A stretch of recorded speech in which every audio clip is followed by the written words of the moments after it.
हरिओम, जय श्री कृष्णा, ओम गणेश, जय माता दी। पूरी नवरात्रि में कुमारी का पूजन या कुमारी पूजन, इसका विशेष महत्व है।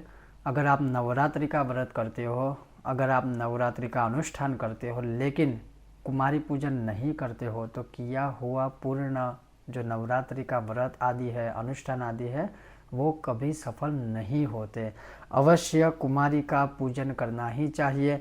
वैसे तो आयु के अनुसार प्रतिदिन अलग अलग नामों की जो कुमारी होती है, जिनको भगवती दुर्गा के स्वरूप में हम मानकर उनकी पूजा आदि करते हैं, उस हिसाब से। लेकिन फिर भी आप अष्टमी लिखा है, महाअष्टमी और महानवमी के दिन तो अवश्य, या फिर अष्टमी या नवमी के दिन आपको कन्या पूजन, कुमारी का पूजन अवश्य करना ही चाहिए।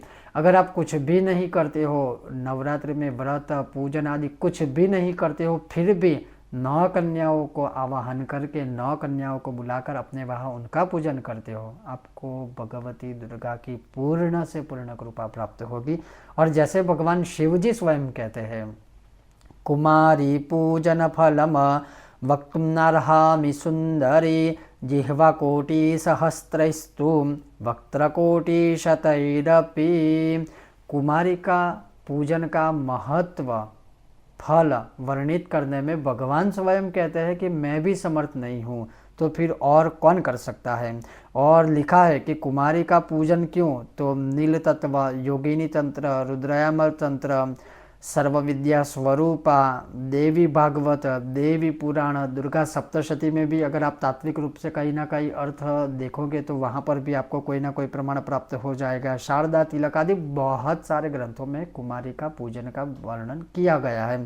और कुमारी का पूजन के बिना तो कभी भी नवरात्रि या माँ भगवती दुर्गा की जो भी उपासना करते हो वो कैसे फल दे सकती है, नहीं दे सकती है। तो आपको क्या करना है, या तो अष्टमी या तो नवमी, महाअष्टमी महानवमी दोनों दिन लिखा है, किसी भी दिन आप यथाशक्ति, अगर मान लीजिए आपको 9 कन्या प्राप्त नहीं होती है तो आप यथाशक्ति 1 कन्या का भी पूजन करोगे। और साथ में ये भी लिखा है कि बटुक स्वरूपेण कुमारः, अर्थात बटुक भैरव को स्वरूप मानकर एक छोटे बच्चे को भी आप आवाहन करके उनका भी पूजन आदि करोगे तो भगवती और प्रसन्न होगी। लेकिन खास करके कुमारी का पूजन चाहे एक, तो 1 कन्या का भी अवश्य पूजन करें, उनका आवाहन करें, उनको बिठाकर उस कन्या का भगवती दुर्गा के रूप में स्वीकार कर उनके पैर जो है वो धोए।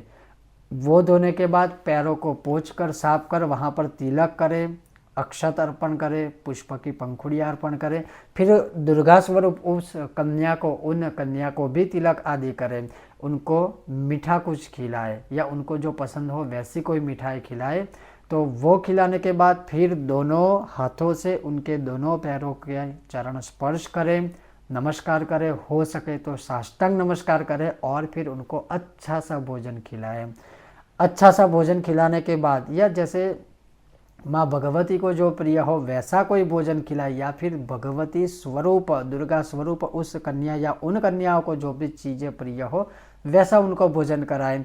और भोजन कराने के बाद कोई ना कोई भेंट या उपहार, और ख़ास करके श्रृंगार की जो चीज़ होती है, और वैसे भी छोटी बच्चियाँ जो होती है या कन्या स्वरूप या स्त्री स्वरूप अगर हम कहें, तो उनको अगर श्रृंगार की आप वस्तुएं देंगे उपहार में, भेंट स्वरूप में, तो वो बहुत खुश होगी और अच्छे से और बहुत आशीर्वाद देगी। तो अवश्य उनके अनुसार या आपकी परिस्थिति जैसी है उस अनुसार उन कन्याओं का जो आपने आगमन किया है, उनका आवाहन किया है माँ दुर्गा के स्वरूप में, उनका पूजन आदि करके, उनके पैर धो के, उनको टीका आदि लगा के, हो सके तो उनकी आरती भी उतारें। और वो सब क्रिया कर लेने के बाद उनको अच्छे से कोई सप्रेम भेंट देकर उनको अच्छी तरह से बहुत प्रेम से विदा करें।